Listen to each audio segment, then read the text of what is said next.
And I just looked over and I realized I was muted the whole time I was talking. So,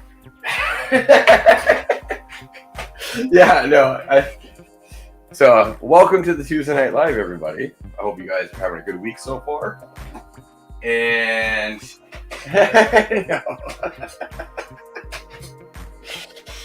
yeah, no, I looked over and I saw my other thing going. And I heard the music doubled, but I didn't hear my voice. I was like, ah, damn it.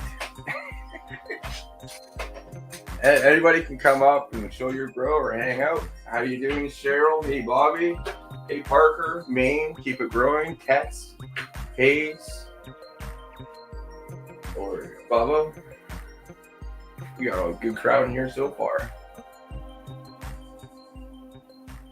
What are you guys smoking on today?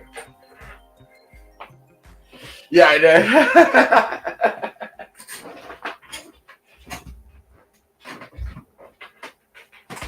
What's going on, Regime?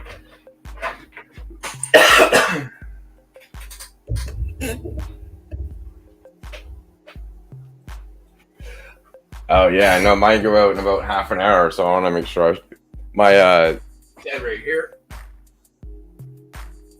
the 2x2. That's in on day 1 of flower right now. But, so it really looks just like a vegging plant, just a little less time right now. All right, sounds good, man. Hope you guys are having a decent week so far. I got videos coming out. I got a video coming out tomorrow, Thursday, and Friday. I've been busy.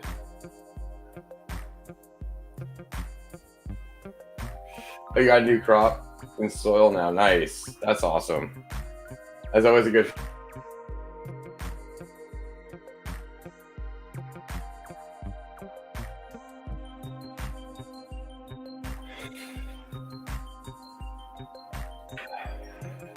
Yeah. So, yeah, if anybody wants to come up, show their grows, anybody has questions, feel free. Oh, you got heat stroke? Shit, that's no good. Yeah, that's a good week when you don't show up on there.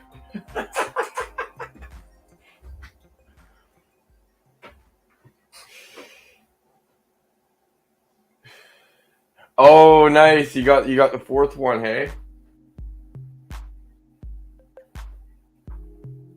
Nice, Regine. That's awesome. So you got the 4th tent going, so you can have 1 plant per.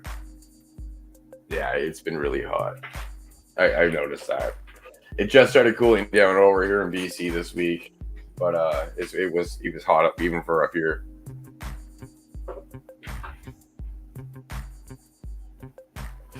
Yeah, I love running the one plant per. You get it's just so much easy. I love the space you have to work on it. Oh, what's up, girl? What's up? Hey, I got a question. What's up? I know you've done a lot of certifications and stuff. Yeah. Can you tell me a little bit of how tissue culture works? Tissue culture? Yeah. Yeah, we just touched on tissue culture. But it's basically you do it in agar. So you're doing it in a sugar solution. And you basically, that's how you want to be growing it. They do that so it's sterile, but they take the leaf, or they take not the leaf, but they take the branch and where the stem is, and they actually take out, it's like a stem cell kind of thing. I can't think of the actual name off the top of my head, but there's like these myelin cells or something like that. I gotta think of what it is though. But they pull that out, and they can clean that. They can clean that with bleach, and they can actually pull certain things out of it. So it's like getting the best sterile clone you can get, right? Yeah, well, you take a plant that, like, even if this plant had a disease, depending on what disease it is, I don't know if hops. I don't think hops can be pulled out of it or you have to get hops from above where the infection was, because it's a sink. It's basically a sink disease. Anything below the spot of infection happens. But the reason why the plant right, that has disease in it, and you can actually take out the main, the stem cell of that plant, or the mela cell, or whatever it's called, and you could actually take that and clean it. You can use bleach at this point. They clean that, and they actually can put that into an agar solution, which is a sugar solution, in a very clean, sterile environment, and grow from that little tiny, it's basically like a stem cell of the plant. And then, well, that takes months to grow, though. It takes like a couple months, and then when that grows big enough, you can actually chop off that and clone from that, and then that's when they move that into the media. So it really wouldn't. I mean, you wouldn't do that and end up with like a bunch of viruses in the new clones that you took from it, because you made sure you sterilized everything, and everything all along the way was probably tested, or you just wouldn't take all that time to do that, correct? Yeah, you wouldn't want to make sure, you wouldn't really want to be doing the tissue culture unless you have the proper environment to do it. Like, if you can't really do it in like a room in your house, per se, where people like to say, oh, you could do a tissue culture in your house and just spray everything down and make sure it's all, no, it's a lot of it's done in like labs and shit, right? Where it's like clean rooms and and yeah, they can pull out viruses. I don't know about vitroids, but they pull out viruses and bacterial infections and all these things. They can pull it out and clean their clones to get a new, fresh, clean stock. Right. So now this is a kind of weird question, maybe. So could environment be the cause of getting some of these viruses that sometimes you hear about? Yeah, if the environment's off, then your plant now becomes not 100% healthy. It's more susceptible to viruses and diseases. Yeah, of course. Okay, I was just curious. Yeah.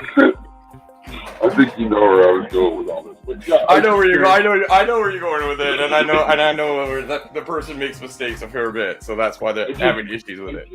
I just know there's a person that preaches environment so much that then gets clones from tissue culture, but then later claims that these clones have these viruses. So I was just wondering if there was a possibility that they were actually getting good, clean clones that were from tissue culture and causing the problems themselves, or if they're just flat out lying and not actually getting tissue culture and don't actually have a disease.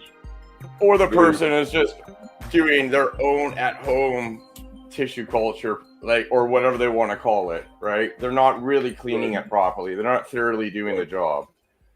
Right. So I don't even know where to begin on cleaning a plant in tissue culture. In the Bugby program, there was only two kind of like skimming over it, so you understood kind of what happens, but not really what to do. Like, I know what to do, and like I know why they do it, and kind of the process of what they're doing, but not exactly how to do it. That's a whole bunch of education. So it's more likely that they're not tissue culture clones, and they're probably the person saying that they're sick, maybe fibbing a little bit that they're actually not sick. Maybe the plants are just shitty and they don't want to admit that what they claim they can do, they really can't. Yeah. No, yeah, for sure. I hear you there. All right, I'll leave that alone. Yeah, man. How you doing? Oh, no, I've been all right. I've been super busy, dude. It's just working, and then I have 7 different runs on the go right now. Oh, damn. Yeah. I'm too lazy for that shit. Yeah. Well, I'm trying to do different styles, right? So I got right now, I got 4 that are in cocoa and hydro using raw. But then I have 3 that are in organics, doing dry amendments and doing watering that way, so I can practice. I'm doing both things, so if people have questions on the soil stuff, I can be doing that too, right? Absolutely. Right. Well, I'm doing my first ever. I've never done a sea of green, so I'm trying to sea of green, and I don't know if it's the strain or what, but it just kind of, all the nodes just wanted to fucking stretch. As soon as it went into stretching flower, they just I'm just They went stretching pretty hard, hey? They're looking for the light at that point, because once you go into flower, you're reducing your time from 16. I got hold on a second. Right. Yeah, You're reducing from 18 to 12 hours, right? So now they're looking for that extra DLI that they're now missing. So a lot of people, if you lower your light down when you flip, you won't get as much of a stretch. Well, I even thought, man, maybe I should have just tweaked the light out. You know. But I should have lowered the light, yeah, for sure. It was definitely probably way too high. Yeah. Because then you match your DLI, and then the plant, that's what the plant kind of really recognizes, your overall amount of light that it gets over the day, right? So if your plant gets that six hours less, but then the plant is getting that amount extra per hour, and it can be kind of the same DLI that it was before you flipped. That makes total sense, because realistically, I put them into flower with the same amount of light starting out in flower as they were in veg, but they had less time. Yeah. Of light. I see what you're saying. Yeah. So if you bring your light down, then it will the plant will get the same amount of DLI it's used to and not try to look for it. Yes, that's part of that controlling the stretch. Yeah. Yeah, I've had a lot of issues with that in the past too. When I remember my first couple of grows, I did that, and my plants just went fucking out of control. It's just like, why is it taking off? And then I either lower my lights or I just increase my intensity while I flip. Right. Yeah, I didn't know what to expect. Like I said, I just took some clones that were in the clone for 12 days, put them in cups for 5 days, and I put them in one gallon. So I was trying to do the whole short veg. Well, it is going to work too. The one thing though, because you are doing the sea green and they're so close to each other, every plant can't go horizontally because it knows there's another plant. So shade avoidance response says it has to go up, not sideways. So that's another reason why you're getting that extra little stretch, because they know they can't go sideways. Right. Yeah, like I said, they were at like 6-7 nodes, probably 10 inches tall, going as far, and they're like 2 foot. Are these the ones that had those huge roots in your pictures? Yeah. Nice. Yeah. I was like, man, I might as well. I actually agree. I got the clones to do it. Yeah, dude, those. I got the whole 2x4 bro. Yeah, no, that's a 2x4, right? Yeah, 2x4.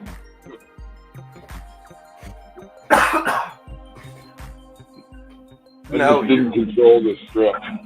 That's exactly what happened. Yeah, no, it's and that's how you would do it. It's just make sure you keep the DLI at the same. And they're all gonna go upwards because they know they can't go sideways. Right. Yeah. Especially when you're losing. I mean, if they lose 6 hours of light, that's actually a lot of light. Yeah. Yeah, it is a fair bit of light when you think about it. How much less they're gonna get, right? Well, for how intense the LEDs are now, that's quite a bit of light. Sorry, I didn't hear you right there. Oh, that's with the LEDs we have now. That's a lot of light. Yeah. Well, you get like a lot of people are running. If you don't do the CO2 or anything, you're doing 800 to 900 ppfgs during flower time, right? That's right. That ends up being a fair bit over the hours. Right. Yeah. Exactly. That makes total sense. I'm probably gonna. I got a bunch of clones. I'm probably just doing it. They just don't have any space. I'm gonna turn down the music a little bit. It's getting hard to hear you. It's a little fuzzy. I'm probably gonna kill a bunch of clones. Oh yeah. Because I just don't have any space. Yeah. No, it gets to that point where you have nowhere to put them, right? We got like this fucking thing with these. Nice. We need to take some clothes. Some new clothes. Yeah, All you like. donors. So how you take clones with like when you already have like 5 nodes on it, don't you? You take pretty long clones. Oh, absolutely. I'll take a 10-inch clone with fucking five nodes on it, you know. Yeah. That way you're ready. I mean, I like that. Nice roots, you got fucking branches already to go. I thought about trying, like Boss did the ones that, to me, they remind me of like a dart, you know? They got like the first couple nodes, maybe 3 nodes at the top, and it's just all stiff all the way down. And it's like, I thought about trying that. Yeah. When I take because we do the opposite with our clones. Because when I do my clones, I'll take bottoms at like this tall, like they're only this big, but I don't ever have issues with them. They still take off, but I always take really, really small clones. Well, it's a healthy plant. That's the other thing too. Is like as long as the plant's healthy, it's a lot of the times I'm taking them off of a plant while I'm trying to get to grow.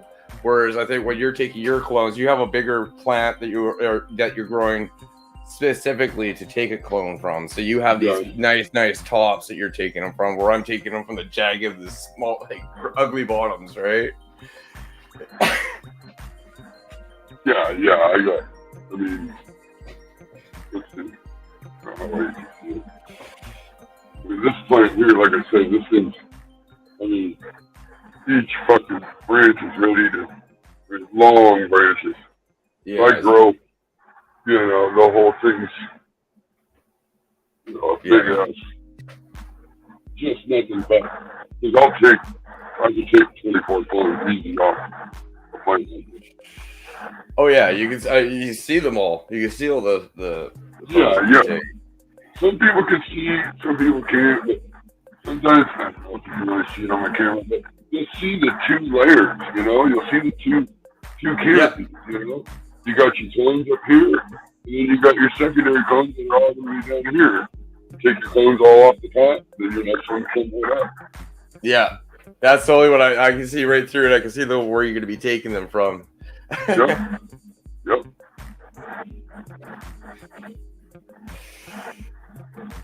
Yeah, I love taking clones. And you got to start seeds with these clones. It's still mothers, you know, but I think fucking good seeds. This takes forever. Oh yeah.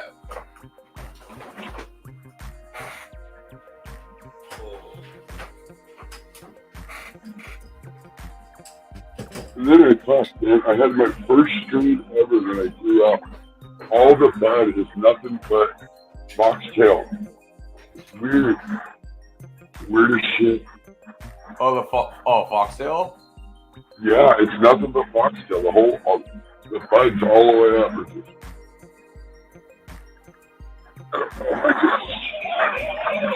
So this is the one that I just put into flower yesterday. So it's on day 1 of flower right now. So it's setting up nice and flat, and then I'm going to just basically train it down a bit, set my second net up here, and then train into that for what we're about here.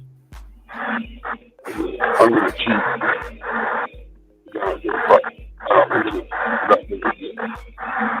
This is about done. Oh, there you go.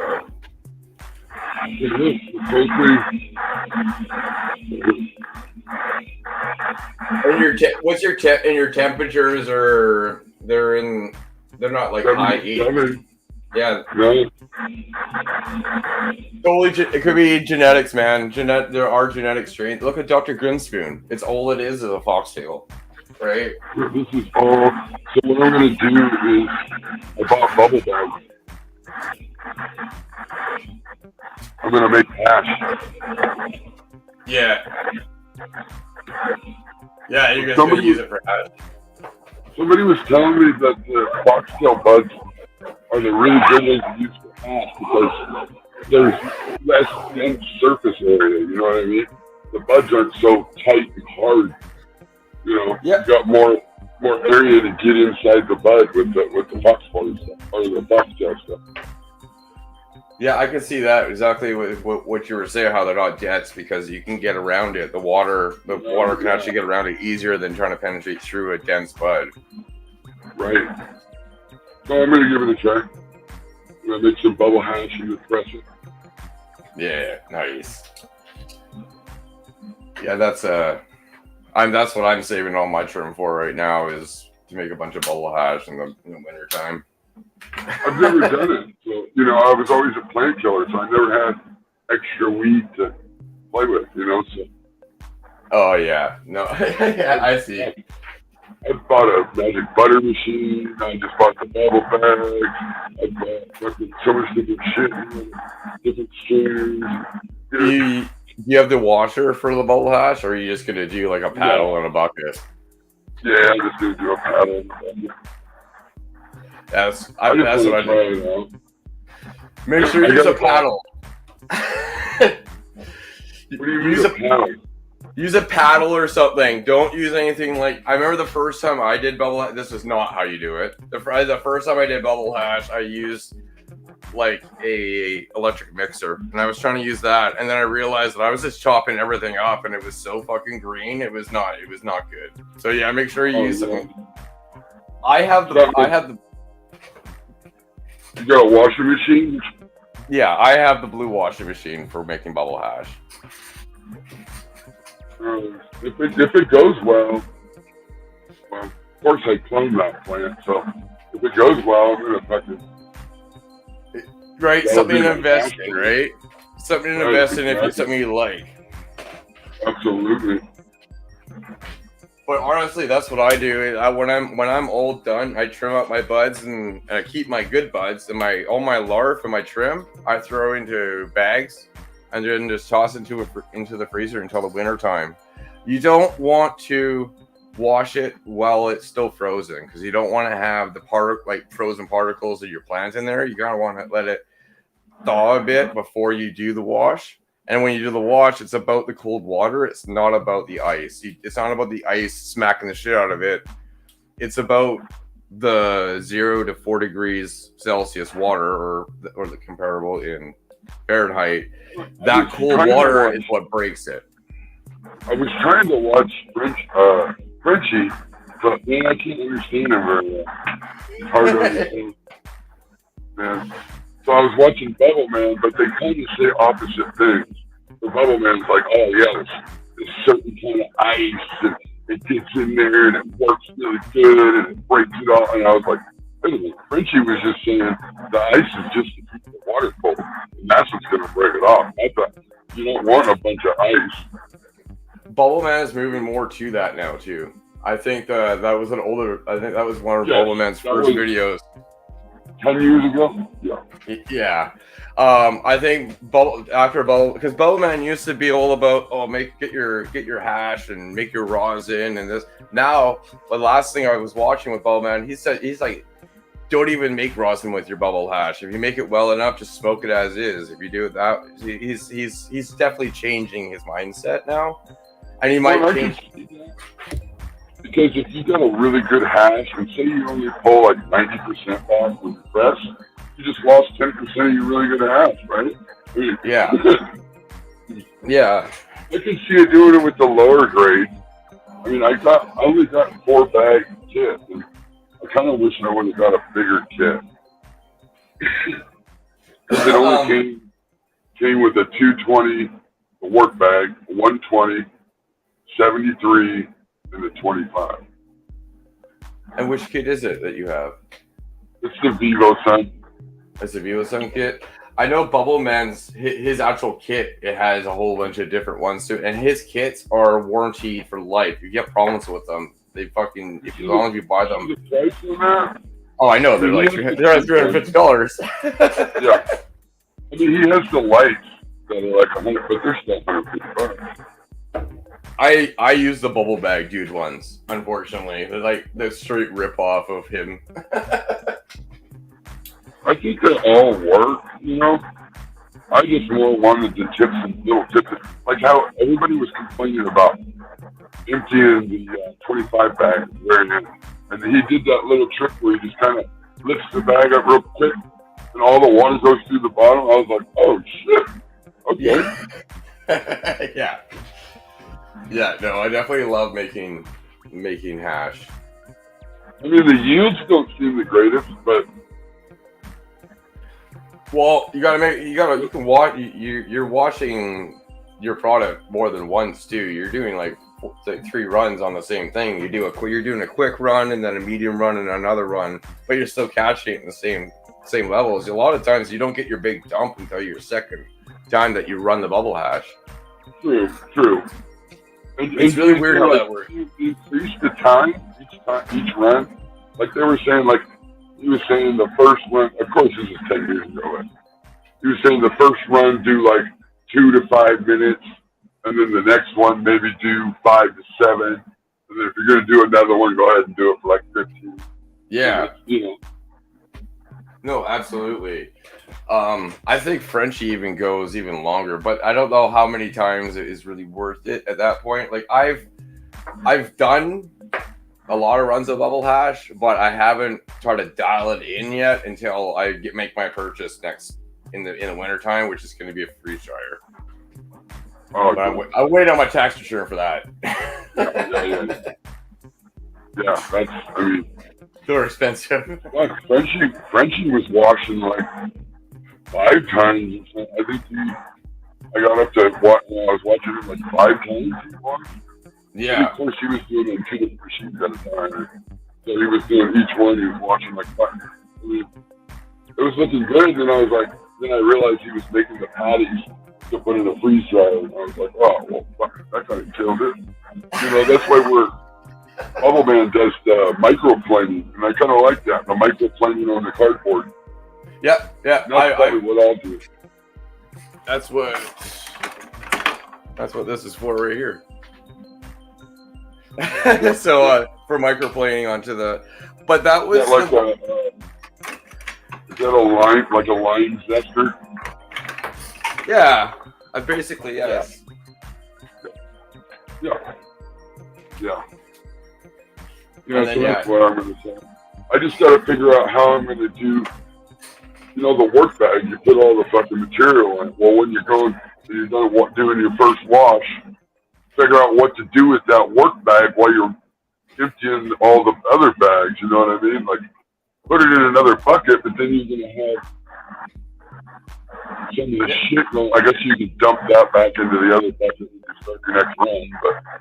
Yeah, well, that's what a lot of the times I do. I make sure I have clean buckets, and if there's anything like that would have dripped out possible hash, I just dump it into into one of those buckets right before I wash it.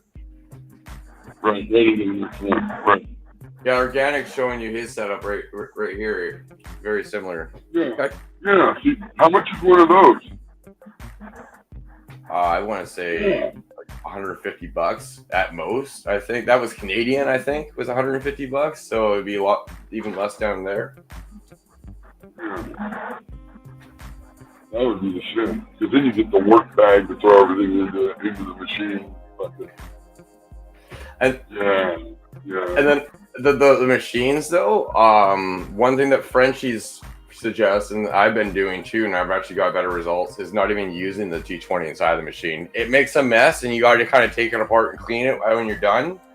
But you just throw the water, your ice, and the herb just in the main thing with no work bag, and then you put the work bag into your bucket on the top one. You put your G20 on the top one, and capture all your shit as it comes out the drain. Oh, I got you. Because then you can dump it back in for the next one. Yeah. Yeah. Junior was saying that he's seen them as cheap as $75 on Amazon, especially with Prime Days coming out. You might be able to get it. Oh, that's today. Oh, is that today? Prime Day. Yeah.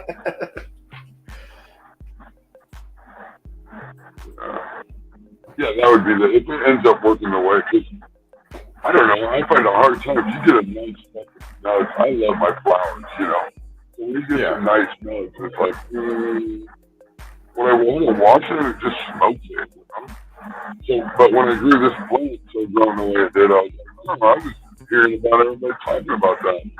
That shit should be washed. So I was like, well, fuck, I guess I'll try it out. Probably what the best thing you're going to do is probably what you're thinking. Is you're just going to do it the first time in a bucket and paddle, just see how it works and wash it, see if you like how it is, how you smoke it, and if you like it, then maybe invest some more into it, right?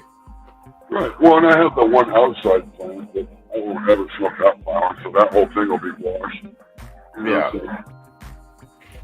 So, oh, yeah. Right. I might only end up, like, I don't know. But of course, there's nothing you're going to get out of the 220 that's going to be worth on me. But, yeah, you know, that's true.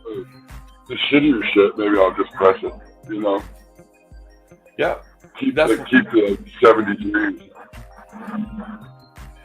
Some people say that they get a lot of good flavor out of like even up to the 120s, right? It all depends on your strain at that point, because they have the different size heads. Every strain is completely different, right? So you can absolutely.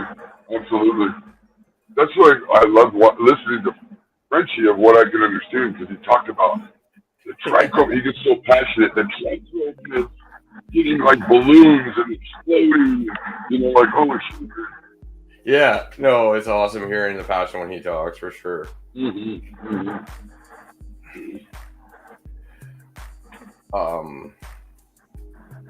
But yeah, he's all about keeping. I think he's talked a little bit about rosin, but he's more keep it hashed instead of squish it, right? Because he likes the rosin. He does those temple balls too, right? Yeah. Temple balls. Those things look like fucking caviar. Yeah, they're awesome. I mean, when you got that quality, what would you have? Hey, man. What up? I was watching you on YouTube, but I couldn't hear you. I see. Was that the very beginning, you mean? No, like live. Well, that's a good thing, because we were talking about you. See what happened? I was joking. No, we were talking about making bubble hash. Do you make bubble hash, ADHD? Oh yeah. ADHD makes everything. Bro, if I can do it myself, I do. He's got bags of infused sugar and shit. Which one? You with the, Oh, nice. Yeah. Yeah,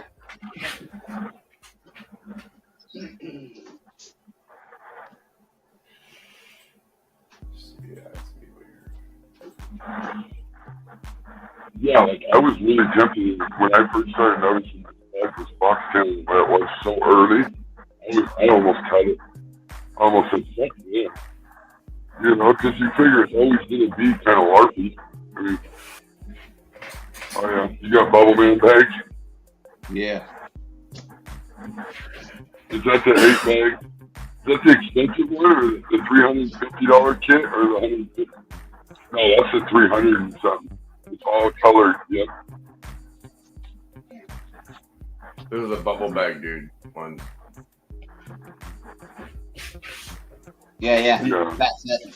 So you got the washer too? Yeah. No. I like do it by hand. It's sitting there like a cauldron for 15 minutes. How many washes do you do each round, like each round of product? I mean, I guess it depends on how long I want to be standing there. You know what I mean? Like, you can get down to it. You could just get down to it and do it, and find what you want, and then only accept that, or you can rinse them through all your bags and get your different levels. And bro, like, if you got time for that, cool. Some people do. I don't. So I generally just take like the 70 some odd micron one, the 73 bag here. Boom. And run that. And then as long as it don't look too dirty, I keep it. So, and then anything under 73, you're not. So even the 40 or wherever, you're not going to keep. No, I'll get all that. I'll get all that. I just won't get anything bigger. Oh, okay, yeah. Oh, I see. So you run the 73 and then the 25, basically. No, I run the 73 and then whatever's left is left. You know, nothing smaller. Nothing bigger than the 73s getting through. Yeah, but you're not collecting the 45 or the 25? Yeah, I mean, listen, like I said, if it looks a little dirty, I'll run it through the 25 and just dry it out and like pull all the best stuff. And then I'll have two separate ones. But like, I normally don't do that. Like, normally the 73 does a good job of everything. It's pretty. But you won't catch the 45 and the 25. Like you won't. No, catch I won't those. separate them. No, I won't separate them. I'll keep them all in there. Yeah, because they won't be caught by the 73. They'll wash right out like if it was water because it's going to be smaller than those holes. Yeah, it'll be smaller than the 73. I'm sorry, I misunderstood what you were saying. Okay, yeah, sorry. No, I capture all that. I capture all of that. Oh, okay. Yeah. I just don't do anything under that. Yeah. Right. You're not running the like 120. I stack them. I stack the 73 and the 25. And then I have like a 20 drying sheet that I lay it out on to let it evaporate. Yeah. Oh, the pressing cloths or wherever they are for. I was wondering, would it be easier to like take the work bag and work it in just one bucket by itself, and then just pour all that water into the other sleeves in a different bucket? That way, you're not pulling the big one out back and forth, for multiple washes. Be the same thing. You just make sure when you actually get working it, pull it out and kind of just like give it a little squeeze, put it into something else, and then run that through your buckets. That's the same thing. Yeah, I guess it would be. Yeah, it would be. Or you could do dry ice in a bucket. Just shake it. But the chance of busting your head still on dry ice. Yeah, dry ice kind of blows shit out, don't it? It does. It busts the glycerol heads before you're ready to smoke them. And then I didn't know if y'all can hear me out there. My phone was messing up. I couldn't hear nothing. That was that bubble hash machine I was showing you, Matt. Yeah, it's a big one. Yeah. Nice. Yeah. We could see it, but we couldn't hear you if you were talking. Yeah. And you guys was talking about the ice water. I do like what y'all do. I throw mine in the freezer, and then when it's time to hash it, then I use the water and a little bit of ice. And that machine sure does help. Yeah. Oh yeah. Because you could be running it while you're rinsing your bags. That's what I love. Right. I'll do. Right. So my next one will be going. Yeah, and it's like a coyote showed me, get a piece of cardboard and lay your different kinds of hash on there, and they'll dry out, and you'll have your finer hash, your different stages. Yeah. Yep. Well, you want to have that. You want to have. 'Cause I'm like ADHD. I got like 30 bags. Yeah. Right. That's the way to go. I mean, get the big set so you can fuck around if you want. Yeah, get that real fine stuff. Hey, listen, they're good for other stuff too. Like if you make edibles, dude, those Bubble Man bags, they hold together like nothing else to squeeze fucking oil out of goop. Yeah, I didn't know how strong they were till I used them. Yeah, I squeezed the shit out of them. I thought I was gonna pop them. Never broke them. Yeah, they don't bust, they don't rip, they don't nothing, dude. These things stay together. But I'll tell you, I beat the shit out of it. I put them I put a rolling pin in over it and just fucking whack the shit out of the pulp from the canned butter or whatever. Yeah. I roll the shit out of it. I wish the bubble machine bag was a little bit bigger. I would just use that as a work bag inside the 220. You know what I mean? Because then you can just take that bag and set it somewhere. And fucking... Yeah. Right. Yeah. I wish it worked that way. Yeah.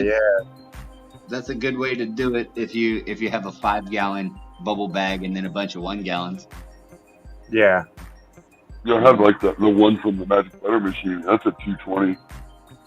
Yeah, that's pretty big though. I guess. I mean, Well, I would use that into the other 220, you know, the 5-gallon 220. That way there wasn't a bunch of material in that one when you go to start working the bags. Yeah. I don't know. Either way, I'm just overthinking it. I think that's the machine I got. It's a 5-gallon and it dumps. That tube that I pulled off, it dumps right into your bucket with your bags on it. And then you just shake your bucket a little bit and pow, you know, pull them apart. We need to do the same thing though to both of our buckets. You know how we have that ribbed hose that comes on it? Yeah.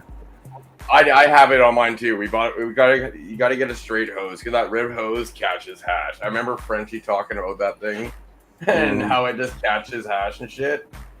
It's something I have to do as well though. That's a good idea. I never thought of that, man. I don't know how much hash may be caught in that hose in there. Because the ripple, right? Yeah, the ripple. Yeah, right. I never thought of that. Yeah, he talks about pulling that off, getting 2 elbows. Or no, 1 elbow, and then the one piece to the end of the hose that you can screw the thing in so it stops it from draining, and it's just a straight hose. Yeah. Yeah. That was the big thing he says when you get it right away. He's just like, that's the first thing you do. Yeah. I do a lot of that. I do a lot of that with my outdoor because it washes it. Plus, it pulls the hash out of it, you know, so it's clean, you know. My indoor, you can get thick, you can get wide gauge rubber hose or plastic hose, like for aquariums and shit at like Canadian Tire or a Orchland store or something like that, off the roll, and just get a pinch closure. You can see everything that's stuck in it when it's clean. Yeah, they have the heat screen, with some hose clamps and a fucking, yeah. I was thinking maybe. Oh, go ahead. No, smooth sailing after that, yeah. I was he was thinking saying. maybe. Oh, sorry. Go ahead. No, go ahead. That tubing that you when you buy homemade fountain drinks and shit like that, and you have that tubing that comes with that, maybe that stuff would work pretty good. That's that is food grade. Food grade, that's what I'm talking about. Yeah. Got the nylon rope in it. Yeah, the nylon rope. Yep. He was saying depending on how much you use the machine, but change it out like once a month or something. But I think he works it a lot. Yeah. I thought about grabbing me some because I got some pecs out here that'll fit right on that. The pecs, I think it's like 3/4 inch. I think I can put pecs right on it. Yeah. Yeah, you might be able to actually put a shark bite on the bottom of the washer, and then the pecs will go right on the shark bite. Oh, damn, that's a good idea. Oh, yeah, all right, yeah. I mean, the shark bites are... Shark bite right there, yeah. They can be expensive, but they're so easy to use. Yeah. Especially with the packs. They work perfect. Yeah. How's your packs? I was just going to say, with the packs, if you wanted to, with the 3/4, you can actually hook a hose bib on it, and you can actually put a hose on it and run it. I mean, you can run it fucking as far as you want it and have shut off on it. Yeah. Right, yeah.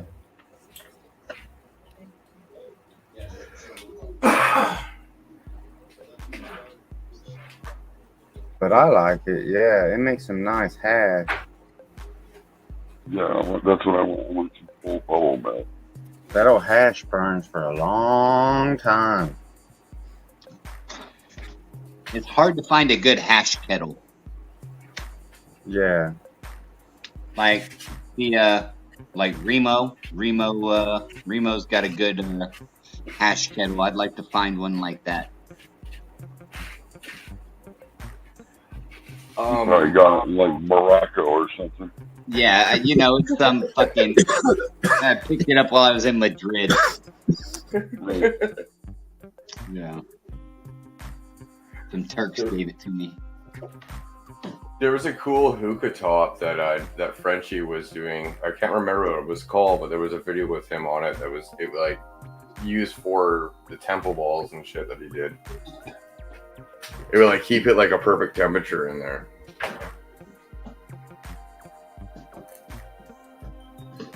the shit, it just doesn't ever stop smoking. I'm always like, if you do it in a pipe, you're like, oh fuck, you're trying to cover it and shit. Like, then it's smoking all up. It burns. I see. Well, Bubble Man was doing it in fucking dab rig, I guess, with the email.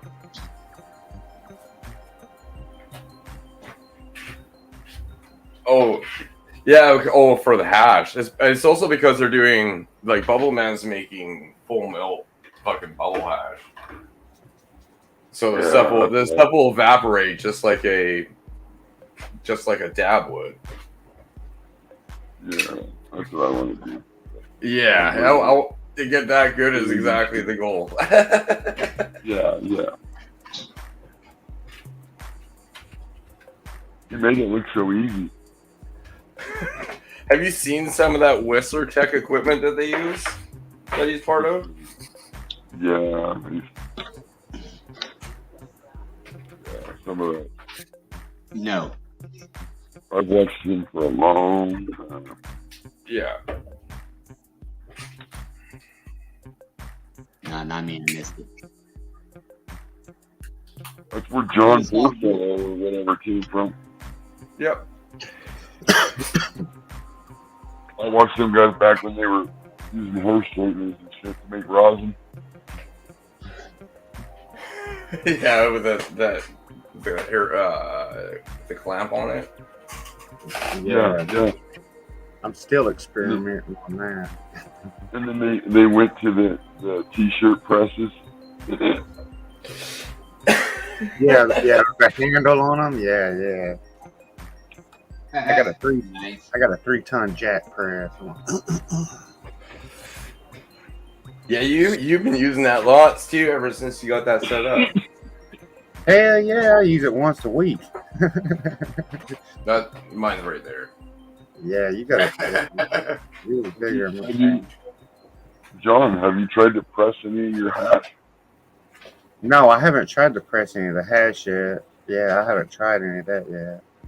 I want to. But I got to order some different micron bags. All I got 90s. I'm going to try to order the, what was you guys saying, Matt, for 20, full melt hash? 25. Like 27s? 25, 27? Yeah. I've got some on the way right now. I'm going to try it. That what I pulled out of my freezer, I've got about 5 bags of that in there. I want to press out, bubble hash it, press it. So when you're pressing your bubble hash, though, you're gonna want to go slower than you go on the sift. On the you're gonna want to go real slow on it. Really slow press. Okay. Yeah, really slow as you go down because you don't want because you can blow it out easier. Being the bubble hash, and as it heats up, it will heat up and start to boil. You want to make sure it's not gonna burst on you because it sucks losing all that work. Think of all the bubble hash too and all that work. It's happened to me. I've had a blowout. It sucks. Hey, if you know a guy that's got a walk-in freezer you can do it in, that'd be great. Yeah, right. Oh yeah, man. Yeah.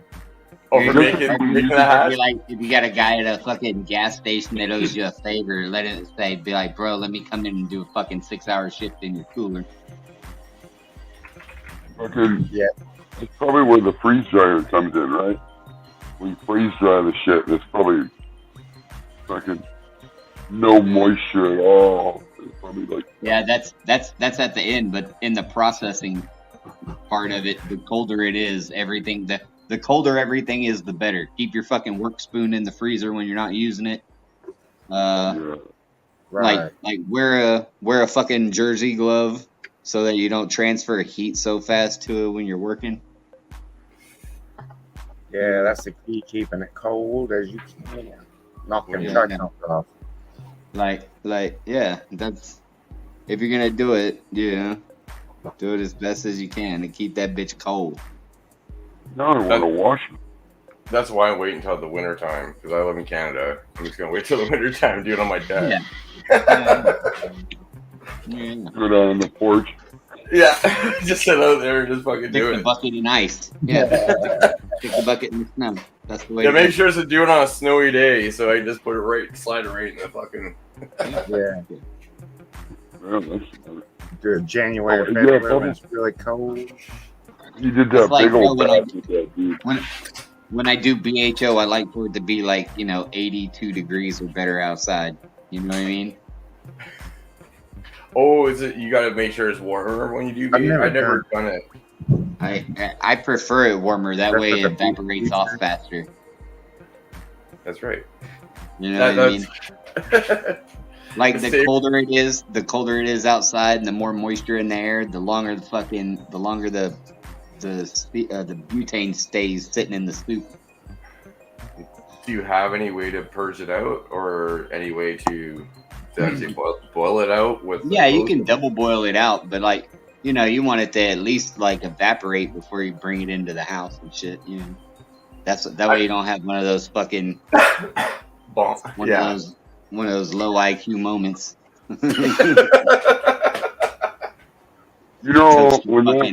Toast your block. I lived in Washington State. Yeah, that happened so much when people first started doing BHO. You see it'd be on the news, the whole side of the house is like blown out. Like somebody lit a fucking cigarette while they were doing it. Yeah. Yeah. What happened? We were cooking what meth? Like it raw. BHO. Yeah. I I like it to be a little warmer outside. That way, just like over 80 degrees outside, like 82 degrees is the best. Even warmer is better, but like at least 80 something, bro. I like for it to be there, and then the shit it fucking like it sits in the jar, and then it's gone, like in the pan, in seconds. Yeah. No, I never did butane, but I've done the ISO and with a fucking double boiler and a fan sitting by my patio door. Yeah. That's not a smart idea. Yeah, that's a little something else too. Like, but I've been on that road too. Yeah. That's like RSO though, right? Yeah. Yeah. Yeah, I've done ISO. Yeah, I've done that. It's fucking stinks if you do it in the house. Yeah, I was doing it with those electric frying pans you just plug into the wall. I did use that, and I put it inside a Pyrex, and then I just was doing it by the door, and just with a fan blowing the ISO fumes out. It was like, I told my downstairs neighbor not to smoke that day. Yeah. That's good. That's not the worst way to do it. I just make the tincture now. If I want to make RSO. I've seen fuckers with camp stoves under there trying to cook it off on a low boil. Yeah, I tried to make sure there was no flame involved when I was doing it. Not only that, but the smell will give you the worst fucking headache. Yeah. You're breathing that shit in. Oh yeah, with the ISO, right? Yeah, with the ISO, yeah. The well- Everclear's not so bad. What is the chemical? Is it because of an M, right? That comes off of that comes off of ice when you burn it, and it just fucking makes you go blind. Yeah, it's essentially a poison. Dude. Yeah. That's a bad chemical. Yeah, what it's called. Yeah. It's nasty. Whatever it is, I don't like it. And they added it into fucking ISO a long time ago, so people didn't drink it. They get drunk during Prohibition. Isn't that why it was in there? Is it not supposed to be in there? I heard I don't know. somebody. I never heard that. But to be honest, I really didn't ever fuck with it that much to where I had to know something like that. It was just a random fact, and I got one of those fucking brains that picks things up if I hear them. Dude, if I'd have heard that, I would have remembered that too. That's something. You know, ISO is a good cleaning product. Oh yeah. Oh man. Yeah, nothing beats ISO for cleaning. Well, I'm gonna go eat dinner. I'll be back. I'll see if I can make it back in time. So I'll be back. Right on, brother. Let me go eat Cheers. some dinner real quick. Yeah, the wife's ready. yeah, have a Peace, good one. everybody. Cheers. Yeah. Get your grandma home.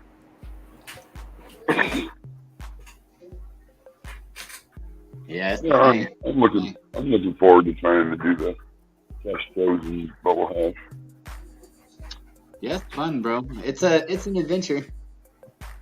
I was laughing. Those guys were doing the cash frozen bubble hash. They were doing like about a pound, and they were getting like 10 grams back. And I was like, at first I was like, whoa. But then I had to break it down. It's like, yeah, but it's still only like 80 grams dry. You know, so Yeah. So, all right. So, like, I really gotta ask, like, what does the trichome do? Does it get you high? Do you get high off the trichomes? it's the oil. That's where everything is inside of it. That's where the cannabinoids and the terpenes are. That's the only place they are on the plant. If you didn't have a trichome, you're not gonna get high. Really? You got your stalks, and then you have your what was Yeah. it called? And the only if you get trichomes on the stalks and on the leaves, but you're only going to find the cannabinoids and the terpenes within that glandular head of the trichome. Without it, nothing's going to happen. That's why Sounds a little exclusionist. It does. Well, I guess I guess the stalks have like certain things that work for swabs and stuff or whatever, but like they're not. It doesn't have the cannabinoids and the terpenes. It has other sort of plant elements that help in topicals. Huh.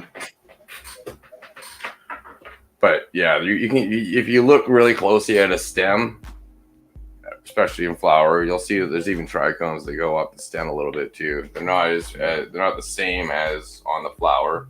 But you'll get them on every part. What about these guys that grow boof and don't get trichomes? They don't get high when they smoke their boof? Well, if they smoke actual good weed, they get super high.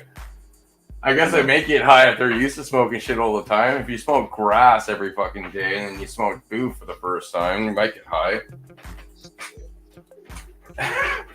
Yeah, I guess that's probably true. But if you smoke good shit for a long time and then you smoke fucking boof, it ain't gonna do anything. Oh, yeah, for sure. I used to get high off of Reggie. Yeah, that's what I was thinking. Like, bro, I used to get a brick of shit that I didn't even know what it was.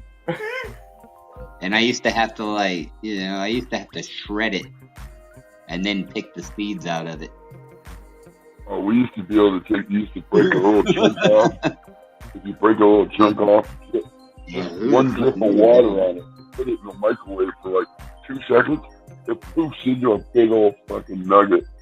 Oh, you microwaved it? I never thought of that, bro. That would have been fucking genius. It just puffed up into a nugget. Yeah, you gotta rehydrate it. It's like fucking dehydrated meat. Get the fuck out of here. That's what it was? Oh, it always smelled like the inside of a gas tank too, bro. But, like, man, it gets you fucked up. It's because they used to spray it with a formaldehyde to get it over the border. Yeah, I know that. Tank where you smell the inside of a rubber spare tire. Yeah. Smells like it'd been trafficked. But those terps were the bomb, baby. Yeah, it was a cross between like diesel and crop dust smell. Shit. What if that's It was a really weird terp called Seven Dust.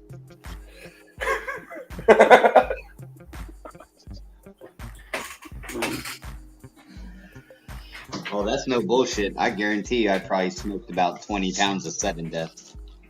How long has it been since you guys' area, or you guys had to deal with that, like with brickweed and stuff? Shit, I haven't had to fuck with that for like, I don't know, 15 years, 16 years. Yeah, it's I'm a transplant, so I'm originally from Washington State. So when I moved to where I'm at now, oh god, the weed was horrible. And that's only been almost 7 years. So you moving from Washington State down to there, it's not as good down there. Sorry, I was coughing during No, this. no, it's not as good here. Yeah. No, I'm from BC, so that's why I was wondering, like, I've never had brickweed, so that's why I was wondering how long it's been in certain areas.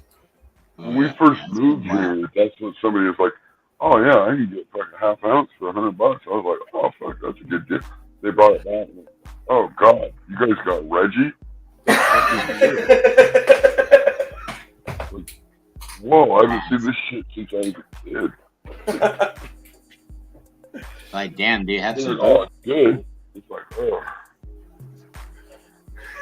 But I didn't know anybody, and I just smoked it. And then, of course, I started growing my own. Listen, there's still people trying to sell that nasty shit. But Oh, are they really? oh yeah, Yeah, bro. I mean, it's I can still see it. everywhere. It's still everywhere, but it's like now you have to like ask for it, and they'd be like, I don't know, but you know, it used to be like good weed was, you know, you ask for some good weed, but like I might know a guy that's got some. You gotta ask for this shit. Yeah, now you gotta ask for it. Now you'd be like, hey, you got anything that's really not gonna fuck with my piss test? And they'll be like, yeah, let me call a guy. Yeah, I think I know where this is. Yeah, I'm pretty sure there's some Reggie around the corner. Hold on. Comes in a corner of a fucking Ziploc bag all tied in a knot. It's already broke up. If you get like an ounce, it comes in a round circle. It looks like it just came out of a tuna can. Like $45 for a zip. Yeah. That's good. What's up, Tank? Hey, afternoon. Hey, man, how's it going? How's the weather been? Been hot over there? Yeah, we've been up in the. Am I right side up? I can't even tell. Yep. Yeah, you are. Yeah, we've been in Nice. the night. The girls are all going nuts out here. They're all in pre-flower. Oh shit, that looks good. Nice and healthy. Yeah, even my fronts. Yeah, I can't even go through some of these plants anymore. They're over 6 feet for sure now, right? 6, 7. Yeah. They're running 6. Last I measured this one here, it was 5'9". Now that was quite a while ago, but taking a lot of all the tops, and I've got them all working down through To the way. wires, so leaving the inside. But I've had 7 baby praying mantises hatch out of my egg cluster. In fact, Oh, nice. Yeah, I got them all over the place now. I've been moving. Here's the egg cluster. I moved it over on this plant, so I think there's like 6 more that should hatch out of there. So Is that on an oyster? It's on a piece of paper towel. I just Oh, the way that's shining, it looks like an oyster shell. I just put on a paper towel so I could shove it in a glass jar upside down, and so I wouldn't have to put the lid on it. Oh, nice. Then when they started hatching, I brought them all outside and let them go. I'll see if I can find one of them here. I saw one up here just hanging out earlier. I don't see him on that one. Yo. But yeah, everybody's doing real well. Nice. They're really bushing out. It's a good idea to do that because come flower, they're going to stretch inwards from their nodes too. Yeah, even these fronts are right around 4 feet tall now. I got to do something with that one. That one's in the way. I think I'm gonna make room over by the tomatoes. I hate to put them in the front line where it can be seen real easy, but I think I'm gonna move this tomato over and put them like where this tomato sits right here. I got room and I can still squeeze through the door. Yeah. That's all. It's nice though when it's starting to fill up. Oh yeah. Oh, this one is just a beauty. It's got so much crap growing on it. It's amazing. Dense. You have a lot of nice nose spacing in between those two. And then this one, it's sticking way above the top now. Well, this one up here is still flexible enough. I can stick the tops through the top layer here. So I think I'm gonna be doing that with the. Yeah, see, I'll stick those up through there, all those tall ones, and then I'll let whatever was bent over on those grow up to be the new center. What do you think? Yeah, I would definitely try to control them from stretching upwards, though. If they're at this point already, you said you're in pre-flower already, though. Oh yeah. What yeah. time? What's your hours of light already? Oh, we're at 14 hours, a little over 14 hours. Oh, I see. Yeah, they're not budding out. They're just showing those calyxes or whatever they call those things. Those, Callets. yeah, that show the sexual maturity of them or something. So, yeah. As long as you have hairs coming out, that's fine. Yeah. Old enough to breed. Oh, you can see I had to raise the roof again. Oh yeah. Oh yeah, no, I see that. Yeah, maybe you want to probably do that. Do some super cropping them and keeping them down, because they're definitely going to want to stretch even higher than that when they hit flower. Yeah, I'm real happy with the girl. They're just all real happy. Yeah, they're looking really well. I come out here in the morning and all the leaves are just reaching for the sky. You can It's almost like you can hear them singing. Well, I don't see anything yellow, or I don't see anything yellow or anything, dude. So everything's looking up. Even the lower branches haven't really started to. Yeah. No. Nice work. You're keeping it good.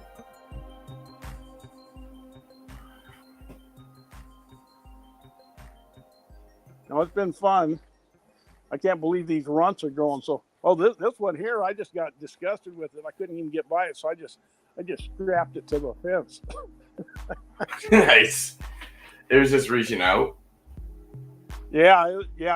God, it just they're just in the 10-gallon pots, and what it is when I mix that last of my soil, I thought they didn't have enough. It might have been getting low on nutrients, so I added 3 handfuls of fish food. And that's the reason these things are so green, because they got an abundance of nitrogen. I think that's what it is. See, they're just real dark green compared to my. They look nitrogen green. Yeah. Dark nitrogen green. Yeah. They look good though. Oh yeah. It kind of makes my other ones look sick though. See, the other ones kind of look yellowish compared to those. Yeah. They're good. Well, we got the sun coming through the leaves. They would get a little tinge to them. But no, everybody's real happy. This is just a weird plant. That one, I don't know what I can't bend it because it's too stiff to bend. So it goes what it wants to do.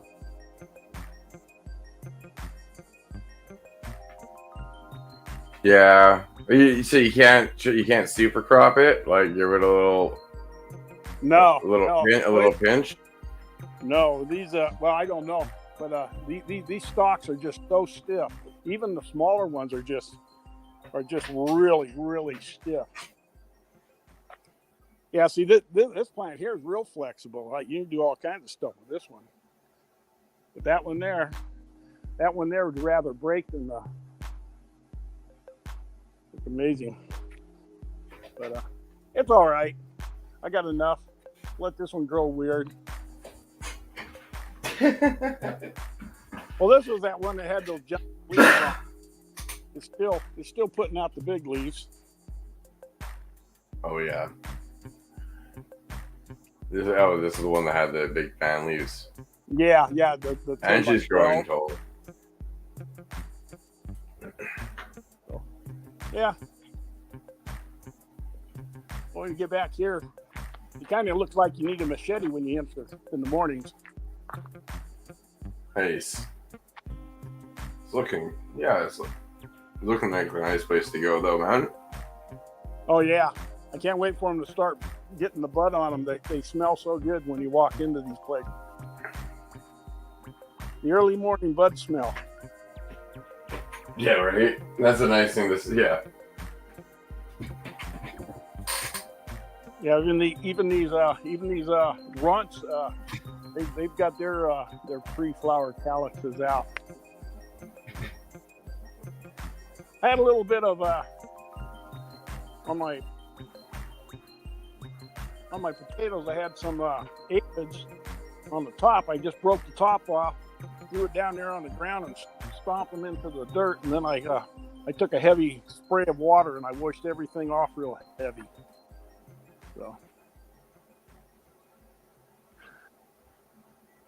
my sunflowers they just totally drooped over. The heads are too heavy. Oh no.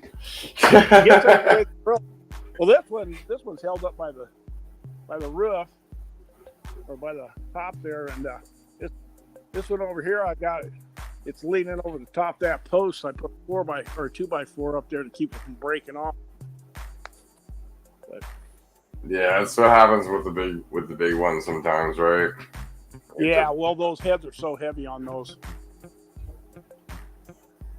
Oh, one thing I wanted. All these branches on this one here, every branch that came through the fence has like 6 or 7 tops on it. Yep. Yeah, that's bushing out. Yeah. That's just one branch, and it has all these tops coming off.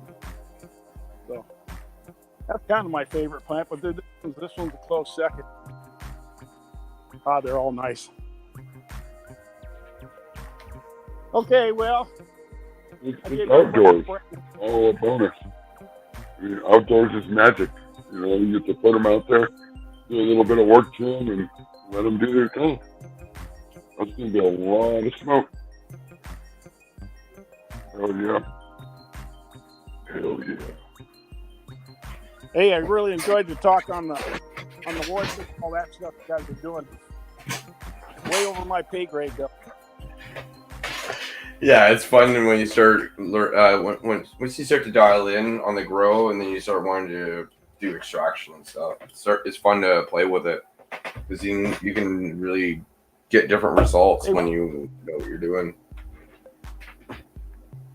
Hey, those washers for doing that hash, what do they call them online when you look them up like in Amazon? I would just look up bubble hash washer. It probably will show up. Okay. Let me see. I think what they are is just little portable washer, like a washer. Yeah. Oh yeah. That is totally what they are. You buy for a small RV. Like a tabletop washer. Yeah. Yeah. Okay, guys. If you put Bubble machine. Bubble machine. If you put bubble machine washer, it might cost a little bit more just because you has those weeds. Yeah. I'm just gonna look up That gives me a starting point. portable washers. I know they have some of those because I knew somebody that was off grid, and he had a little portable washer that he used with the cigarette lighter. In his truck. Really? Yeah. You use that to make his hash? Yeah. That's awesome.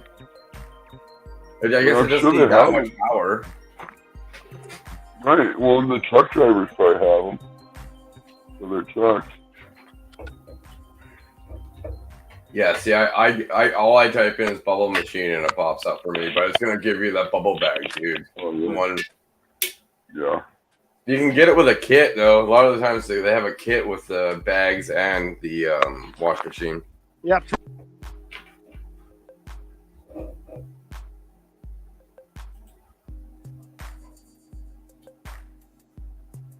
Yeah, today's Prime Day, so take advantage of that if you can.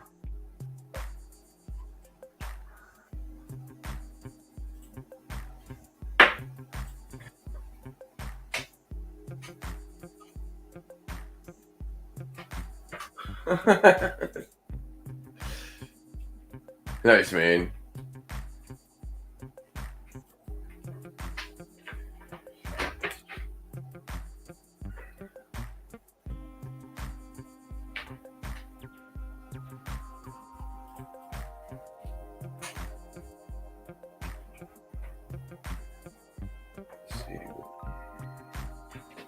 Shit, I didn't even see ADHD.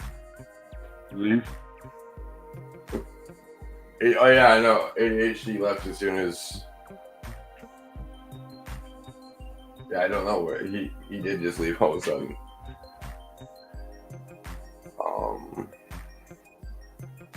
I'm gonna go show my other stuff here.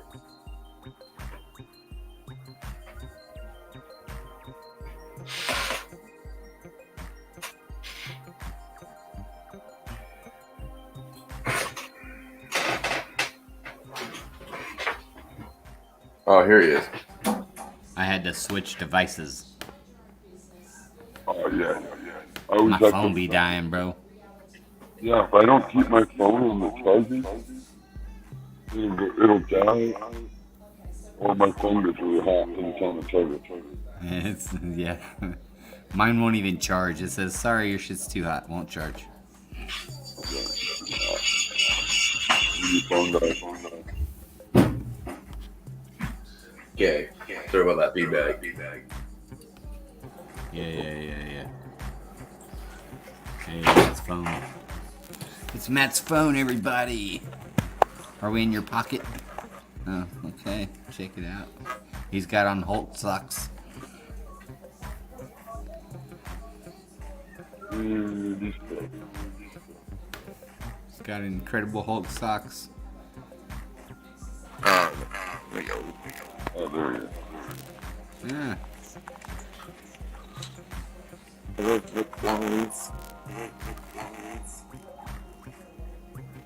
Three of us are going to be going into the,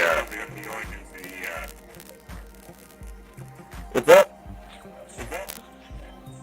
Okay, yeah, no. Your audio sucks, but I mean, the plants look pretty good.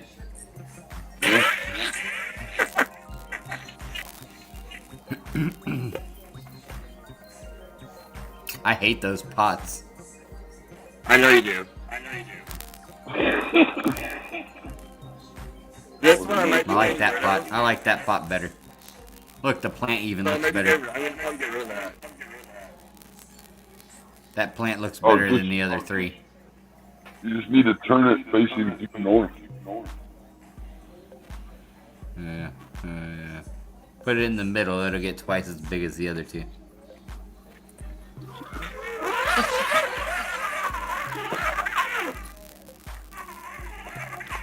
Let's try to play this lucky game and see if it works. Oh, we got the zipper.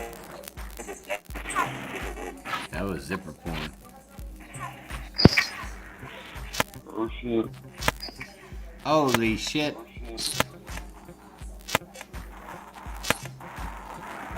Hey, you gotta...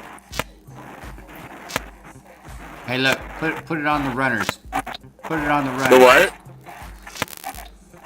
Put the camera on the people running. Come on. No.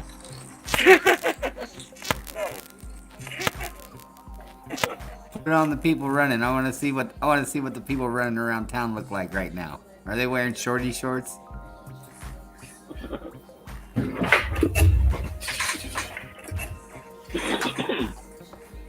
we go.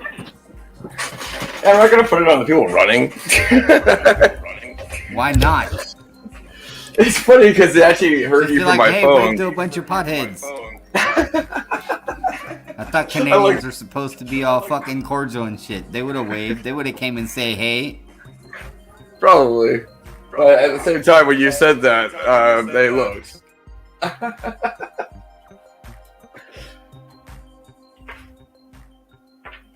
But yeah, no, I know my mic kind of sucks when I go to the outside of the house because they remember before when I was telling you that they put the wireless router and everything at the fucking entrance of the house at the bottom of the stairs.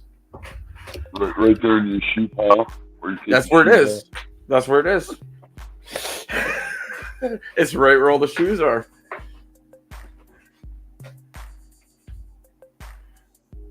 And of course, it's downstairs, so the reception sucks on the other side of the house. I gotta get a booster at some point.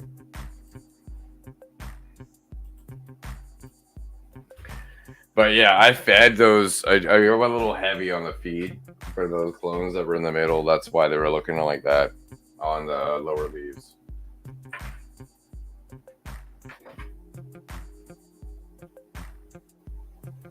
It's funny how he likes the only plant in that tent that was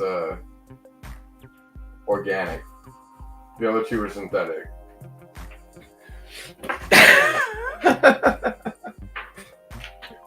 He only likes the pot. Yeah. But yeah, the plant that he picked was the only plant and that was organic that was in there. The other ones were on cocoa and synthetic.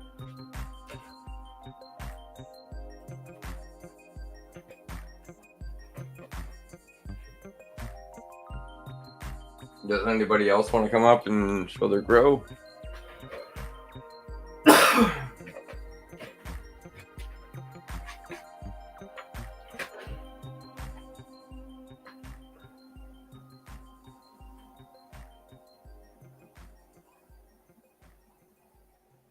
Yeah, where you suckers at?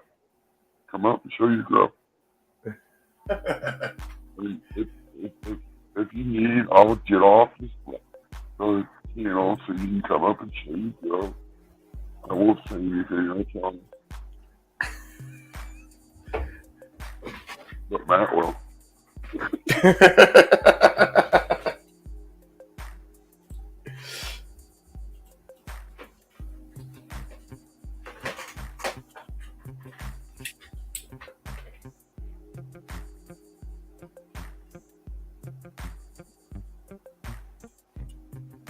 I probably only go to the hour anyways.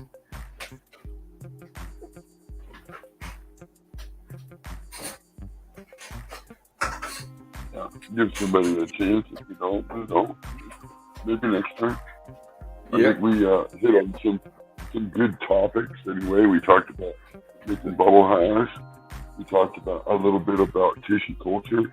We talked about just being honest on YouTube and then, you know. Yeah. No, I can't agree more with you. Well, I look out for the new growers because I was one of those guys that went on YouTube thinking I was going to learn everything. Everybody's doing it on YouTube. I'm going to learn it all. And it led me down the wrong path. And so now I'm kind of passionate of when people are giving out crap information to new people. I mean, yeah. No, I hear you.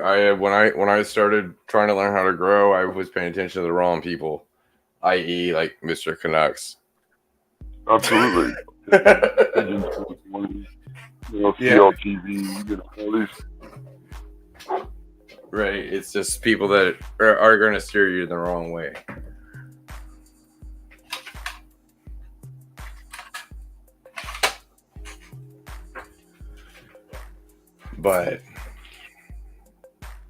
But you ended up just learning over. I lost a lot of money because I ended up trying to buy the wrong shit and do the wrong things, and I spent a lot of money on Amazon buying the wrong shit.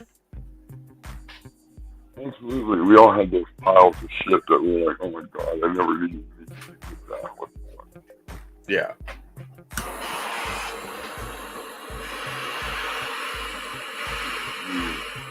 Jab time. Get your bowls, get your dabs. Yep. Whatever. They look like coming in. Mr. Thanks for coming out. Yeah. Just somebody's talking about how Mr. Canuck grows fire. He doesn't really grow fire. And a lot of the stuff he's talking about is absolute bro science half the time.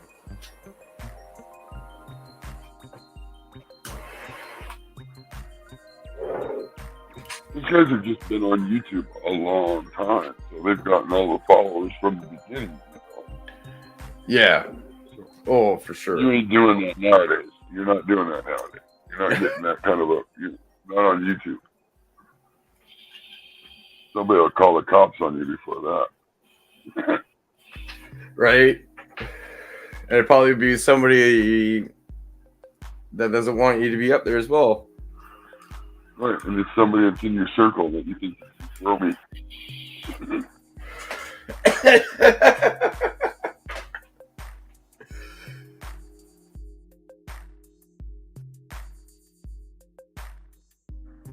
always look for the guy. If he's willing to, if he's kind of a shit talker, he's willing to just tell you what, he's probably an honest guy, And the rest of them will fluff you and tell you how good you're doing.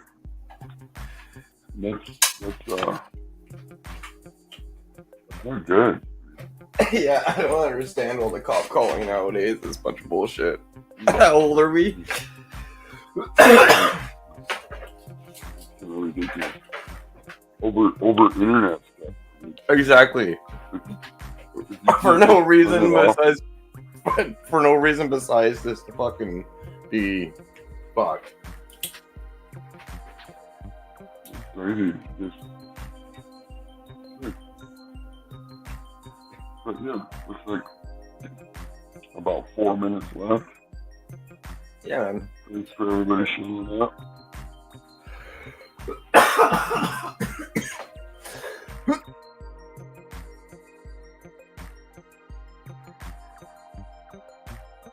No, the fucking cough's coming from that dab. Yeah, I took one earlier. That's why I was muted, and I was like, oh my god. But yeah, no. We'll probably just call it there. So I wanted to say thank you everybody for coming out. Thanks to Crop for coming up and ADHD for coming up. Same with Sean, Tex. Hope to catch you guys next week. Everybody have a good week.